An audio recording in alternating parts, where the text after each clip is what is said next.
नमस्कार मित्रांनो, मी professor Raut sir. आज आपण सेकंड कॉलिगेटिव्ह प्रॉपर्टीचा स्टडी करणार आहे. तर सेकंड कॉलिगेटिव्ह प्रॉपर्टी आहे इलिव्हेशन ऑफ बॉइलिंग पॉइंट. मग second property elevation of boiling point याचा स्टडी करत असताना यामध्ये सुरुवातीला आपण बॉइलिंग पॉइंट म्हणजे काय ही टर्म स्टडी करणार आहे आणि त्यानंतरनं इलिव्हेशन ऑफ बॉइलिंग पॉइंट म्हणजे काय पाहणार आहे. तर पहा, बॉइलिंग पॉइंट म्हणजे काय. तुमच्या समोर डेफिनेशन दिलेले आहे, तुम्ही डेफिनेशन पाहू शकता. डेफिनेशन मध्ये काय सांगलेलं आहे बघा. The temperature at which the vapour pressure of liquid becomes equal to the atmospheric pressure. पुन्हा एकदा बघा. The temperature at which the vapour pressure of liquid becomes equal to the atmospheric pressure. आता या डेफिनेशनचा अर्थ काय आहे की असं टेम्परेचर, या ठिकाणी तुम्ही पाहू शकता, असं टेम्परेचर की ज्या टेम्परेचरला एखाद्या लिक्विडचं वेपर प्रेशर आणि ॲटमॉस्फेरिक प्रेशर हे इक्वल असेल, अशा टेम्परेचरला तुम्ही त्या लिक्विडचा काय म्हणणार आहे, बॉइलिंग पॉइंट म्हणणार आहे. पुन्हा एकदा बघा, बॉइलिंग पॉइंट म्हणजे काय की असं टेम्परेचर की ज्या टेम्परेचरला एखाद्या लिक्विडचं वेपर प्रेशर आणि ॲटमॉस्फेरिक प्रेशर सेम असेल, त्या टेम्परेचरला त्या लिक्विडचा तुम्ही काय म्हणणार आहे, बॉइलिंग पॉइंट म्हणणार आहे. ठीक आहे. किंवा आपण शॉर्टमध्ये काय सांगू शकतो, बॉइलिंग पॉइंट म्हणजे काय, तर असं टेम्परेचर की ज्या टेम्परेचरला लिक्विड सबस्टन्स लिक्विड स्टेटमधून त्याचं कन्व्हर्जन कशामध्ये होणार, गॅसियस स्टेटमध्ये होणार आहे. तर त्यावेळेस त्या लिक्विडला आपण किंवा त्या लिक्विडच्या टेम्परेचरला काय म्हणणार आहे, त्या लिक्विडचा बॉइलिंग पॉइंट. पुन्हा एकदा बघा. असं टेम्परेचर की ज्या टेम्परेचरला लिक्विड सबस्टन्स जो असणार आहे, त्या लिक्विड सबस्टन्स लिक्विड स्टेटमधून त्याचं कन्व्हर्जन कशामध्ये होणार, गॅसियस स्टेटमध्ये होणार आहे. म्हणजे त्या लिक्विडच्या टेम्परेचरला, त्या पर्टिक्युलर टेम्परेचरला त्या लिक्विडचा आपण काय म्हणणार आहे, बॉइलिंग पॉइंट म्हणणार आहे. ठीक आहे. यानंतर आपण बॉइलिंग पॉइंट इलिव्हेशन किंवा इलिव्हेशन ऑफ बॉइलिंग पॉइंट याचा स्टडी करणार आहे. आता इलिव्हेशन ऑफ बॉइलिंग पॉइंट म्हणजे काय, तर बॉइलिंग पॉइंट मध्ये वाढ होणार आहे, बॉइलिंग पॉइंट हा इन्क्रीज होणार आहे. याच कन्सेप्टला आपण म्हणतो इलिव्हेशन ऑफ बॉइलिंग पॉइंट. तर त्यामध्ये एक्झाम्पल तुम्ही पाहू शकता. समजा तुमच्या समोर एखादा बीकर दिलेला आहे, आणि या बीकरमध्ये आपण समजा एखादा सॉल्व्हंट घेतलेला आहे. समजा वॉटर H2O हा या ठिकाणी आपण सॉल्व्हंट घेतलेला आहे. ठीक आहे. म्हणजे हा बीकर घेतलेला आहे आणि बीकरमध्ये आपण H2O हा सॉल्व्हंट घेतोय. मग तुम्हाला माहित आहे वॉटर हा सॉल्व्हंट घेतलेला आहे, तर वॉटरचा बॉइलिंग पॉइंट तुम्हाला माहित आहे. तर वॉटरचा बॉइलिंग पॉइंट किती आहे, 100 डिग्री सेल्सिअस आहे. हा प्युअर सॉल्व्हंट आहे वॉटर, आणि वॉटरचा बॉइलिंग पॉइंट तर तुम्हाला सगळ्यांना नोन आहे, तो किती आहे, 100 डिग्री सेल्सिअस असणार आहे. ठीक आहे.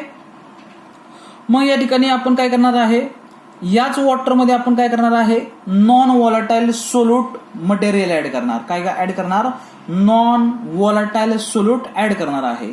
समजा या ठिकाणी मी या 100 ml वॉटरमध्ये 10 gram non volatile solute add केलं. नॉन व्हॉलटाईल सोल्यूट आपण एक्झाम्पल घेऊ urea. Non volatile solute urea समजा या बीकरमध्ये आपण ऍड केला.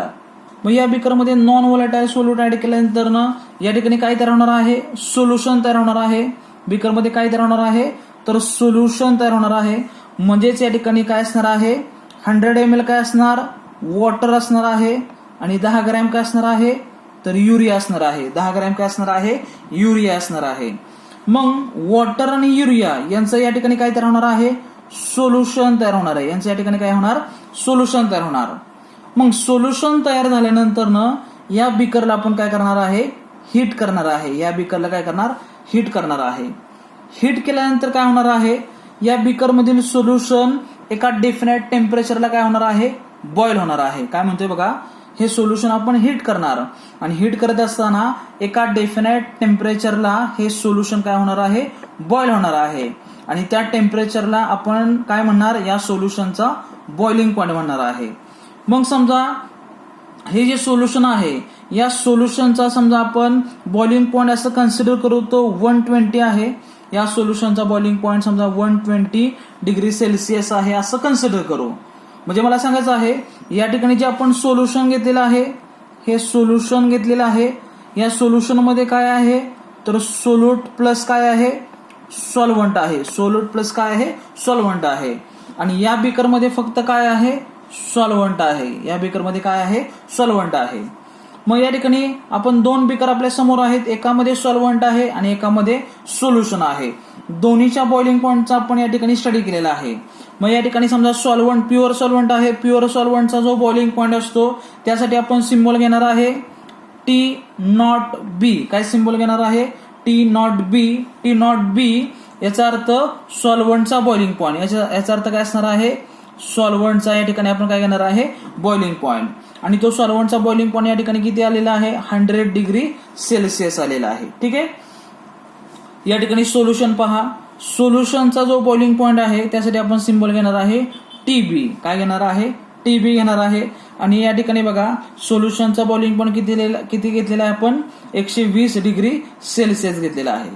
म्हणजे मला याच्यामधून सांगायचं आहे की सोल्युशनचा बॉइलिंग पॉइंट हाय आहे आणि सॉल्व्हंटचा बॉइलिंग पॉइंट काय आहे, लो आहे.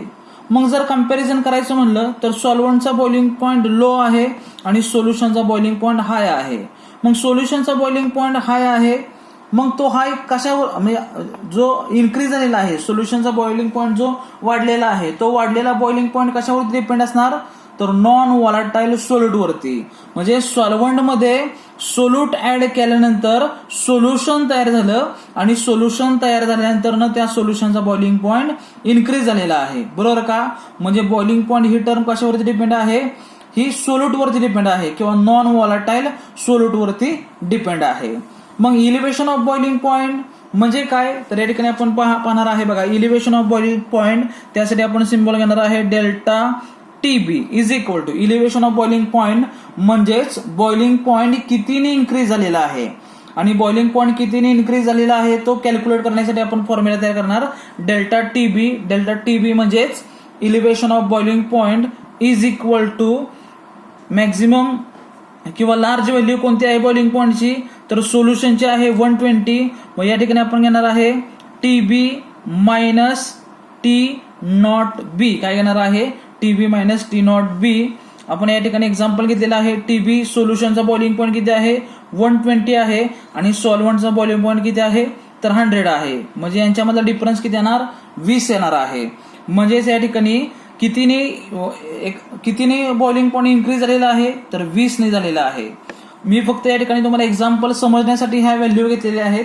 तर मला यामध्ये सांगायचं आहे की इलिव्हेशन ऑफ बॉइलिंग पॉइंट म्हणजे काय तर सॉल्व्हंटचा जो प्युअर सॉल्व्हंटचा जो बॉइलिंग पॉइंट असतो तो प्युअर सॉल्व्हंटचा बॉइलिंग पॉइंट इन्क्रीज होतो. म्हणजेच कधी इन्क्रीज होतो, ज्यावेळेस आपण सॉल्व्हंटमध्ये सोल्यूट ऍड करतो किंवा ज्यावेळेस नॉन व्हॉलाटाईल सोल्यूट आपण सॉल्व्हंटमध्ये ऍड करतो आणि ऍड केल्यानंतर त्या सॉल्व्हंटचा बॉइलिंग पॉइंट काय होतो, इन्क्रीज होतो. अशा वेळेस त्या टर्मला आपण म्हणतो इलिव्हेशन ऑफ बॉइलिंग पॉइंट. जर आपण डेफिनेशन पाहिजे म्हणली इलिव्हेशन ऑफ बॉइलिंग पॉइंट म्हणजे काय तर आपण या ठिकाणी या फॉर्म्युल्यावरून डेफिनेशन काय सांगू शकतो, मायनस साइन म्हणजेच काय म्हणणार आपण डिफरन्स. मग यावरून आपण आणि TB म्हणजे काय सांगू शकतो, बॉइलिंग पॉइंट ऑफ सोल्युशन आणि T0B म्हणजेच boiling point of pure solvent.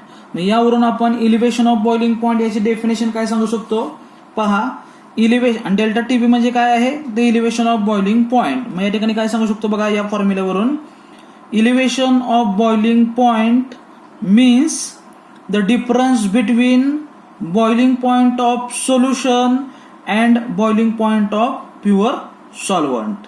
ठीक आहे. पुन्हा एकदा बघा, elevation of boiling point means the difference between boiling point of solution and boiling point of pure solvent. म्हणजे सोल्युशनचा बॉइलिंग पॉइंट आणि सॉल्व्हंटचा बॉइलिंग पॉइंट यांच्यामधला जो डिफरन्स आहे यालाच आपण म्हणणार आहे इलिव्हेशन ऑफ बॉइलिंग पॉइंट. यानंतर आपण इलिव्हेशन ऑफ बॉइलिंग पॉइंट याचं ग्राफिकल रिप्रेझेंटेशन पाहिलं किंवा या ठिकाणी आपण ग्राफिकल रिप्रेझेंटेशन पाहणार आहे. पहा या ठिकाणी elevation of boiling point graphical representation या ठिकाणी आपण पाहणार आहे. तर इलिव्हेशन ऑफ बॉइलिंग पॉइंट मध्ये आपण टेम्परेचर वर्सेस वेपर प्रेशर असा ग्राफ पाहणार आहे. टेम्परेचर वर्सेस वेपर प्रेशर असा ग्राफ पाहणार आहे. यामध्ये पहा, तर या ग्राफमध्ये हा जो कर्व आहे हा कर्व सॉल्व्हंटचा आहे. या ग्राफमध्ये हा जो कर्व आहे तो सॉल्व्हंटचा आहे, म्हणजे प्युअर सॉल्व्हंटचा आहे. हा कर्व प्युअर सॉल्व्हंटचा आहे. आणि हा जो कर्व आहे तो सोल्युशनचा आहे. हा सेकंड जो कर्व आहे तो सोल्युशनचा आहे. तर यामध्ये प्युअर सॉल्व्हंटचा जो कर्व आहे, या प्युअर सॉल्व्हंटच्या कर्वला आपण म्हणणार आहे ए बी म्हणणार आहे. आणि सोल्युशनचा जो कर्व आहे, या सोल्युशनच्या कर्वला आपण म्हणणार आहे डीसी. काय म्हणणार आहे? डीसी. त्याचबरोबर 760 mm म्हणजेच 1 ॲटमॉस्फेरिक प्रेशर असणार आहे. या ठिकाणी वेपर प्रेशर जे आपण घेतलेलं आहे हे किती असणार आहे? 760 mm म्हणजेच 1 ॲटमॉस्फेरिक प्रेशर असणार आहे. मग या ठिकाणी मला सांगायचं आहे की प्युअर ए बी हा प्युअर सॉल्व्हंटचा ग्राफ आहे. आणि या प्युअर सॉल्व्हंटमध्ये हा जो पॉइंट आहे, तर हा पॉइंट बॉइलिंग पॉइंट असणार आहे, की प्युअर सॉल्व्हंटचा हा बॉइलिंग पॉइंट आहे. आणि या ठिकाणी हा जो पॉइंट आहे हा पॉइंट या ठिकाणी सोल्युशनचा हा काय असणार आहे? बॉइलिंग पॉइंट असणार आहे. म्हणजे हा पॉइंट काय इंडिकेट करतो? प्युअर सॉल्व्हंटचा बॉइलिंग पॉइंट. आणि हा पॉइंट काय इंडिकेट करतो? तर सोल्युशनचा बॉइलिंग पॉइंट. मग या दोन्ही पॉइंटमध्ये तुम्ही याच्या अगोदर पाहिलेलं आहे की सॉल्व्हंटचा जो बॉइलिंग पॉइंट आहे, प्युअर सॉल्व्हंटचा जो बॉइलिंग पॉइंट आहे, तो प्युअर सॉल्व्हंटचा बॉइलिंग पॉइंट त्याला आपण काय सिम्बॉल दिलेला आहे? तर T0B म्हणजे प्युअर सॉल्व्हंटचा जो बॉइलिंग पॉइंट आहे, या बॉइलिंग पॉइंटचं जे टेम्परेचर असणार ते टेम्परेचर या ठिकाणी आपण इंडिकेट करणार आहे T0B. काय इंडिकेट करणार आहे? T0B करणार आहे. आणि सोल्युशनचा जो बॉइलिंग पॉइंट आहे, तर या सोल्युशनचा जो बॉइलिंग पॉइंट आहे, तर या बॉइलिंग पॉइंटसाठी किंवा या ठिकाणी जे टेम्परेचर असणार आहे, हे टेम्परेचर, या टेम्परेचरसाठी आपण काय इंडिकेट करणार आहे? तर TB हे सिम्बॉल या ठिकाणी काय करणार आहे? इंडिकेट करणार आहे TB.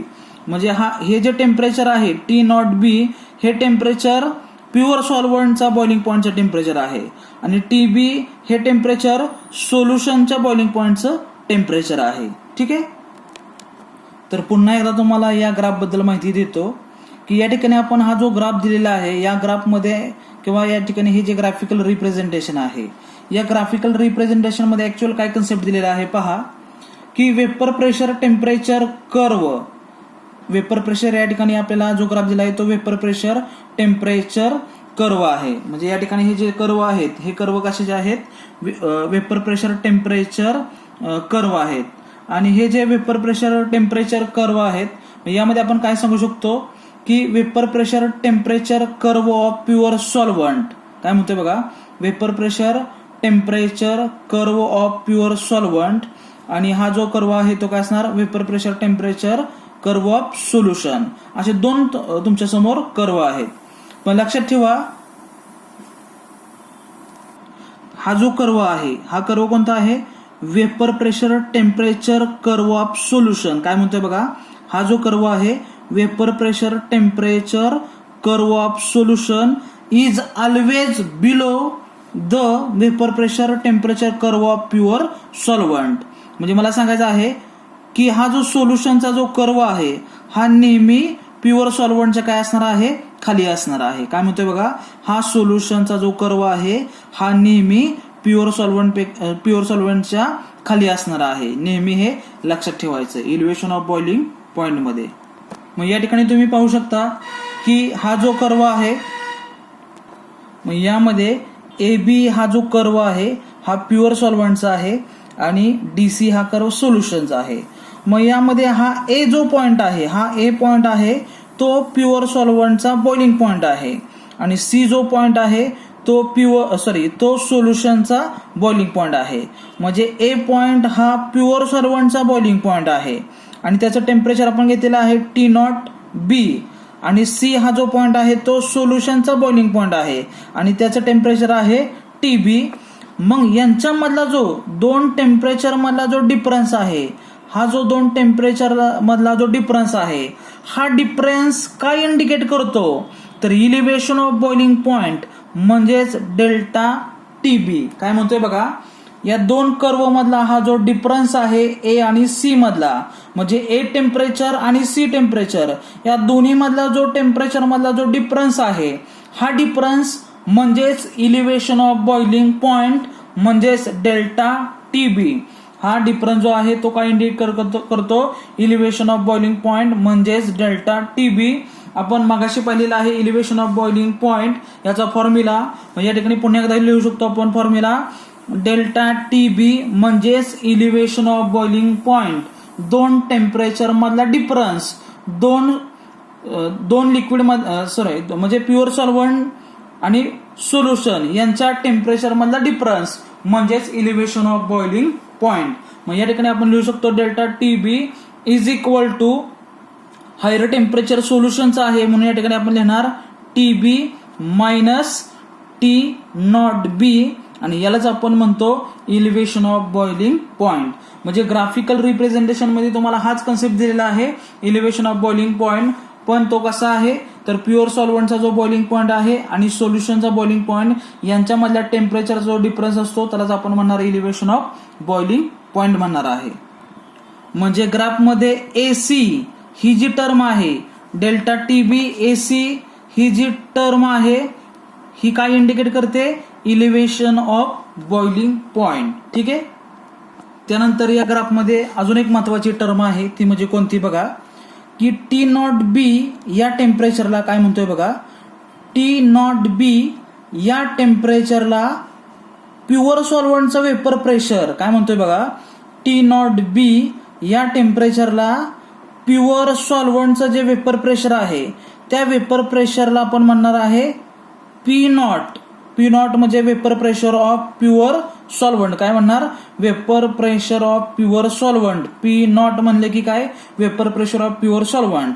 म्हणजे T0B या टेम्परेचरला वेपर प्रेशर किती आहे, तर T0B या टेम्परेचरला प्युअर सॉल्व्हंटचं जे वेपर प्रेशर असणार त्याला आपण म्हणणार P0 म्हणणार आहे. आणि T0B या टेम्परेचरला सोल्युशनचं वेपर प्रेशर किती असणार, मग या ठिकाणी आपण इंडिकेट करू शकतो सोल्युशनचं वेपर प्रेशर. आणि सोल्युशनचं वेपर प्रेशर म्हणजे काय असणार आहे, P असणार आहे. काय असणार आहे, P असणार आहे. मग मला सांगा, वेपर प्रेशर, सॉल्व्हंटचं वेपर प्रेशर या ठिकाणी जास्त आहे, सोल्युशनचं वेपर प्रेशर या ठिकाणी कमी आहे. मग या दोघांच्या मधला जो डिफरन्स, या दोघांच्या मधला वेपर प्रेशर मधला जो डिफरन्स असणार आहे त्यालाच आपण म्हणतो लोअरिंग ऑफ वेपर प्रेशर. मग ही जी लोअरिंग ऑफ वेपर प्रेशर ही टर्म आहे, ही ग्राफमध्ये आपण दाखवणार आहे. समजा या ठिकाणी A पॉइंट आहे, मग लोअरिंग ऑफ वेपर प्रेशरसाठी या ठिकाणी आपण पॉइंट घेणार आहे E. म्हणजे मला सांगायचं आहे की प्युअर सॉल्व्हंटचं वेपर प्रेशर P0 आहे, प्युअर सॉल्व्हंटचं वेपर प्रेशर P0 आहे आणि सोल्युशनचं वेपर प्रेशर P आहे. T0B या टेम्परेचरला प्युअर सॉल्व्हंटचं वेपर प्रेशर P0 आहे आणि सोल्युशनचं वेपर प्रेशर P आहे आणि यांच्यामधला डिफरन्स म्हणजेच आपण घेणार आहे AE. AE म्हणजेच काय, difference between vapour pressure of pure solvent and vapour pressure of solution म्हणजेच AE असणार. AE म्हणजेच काय, चेंज इन वेपर प्रेशर.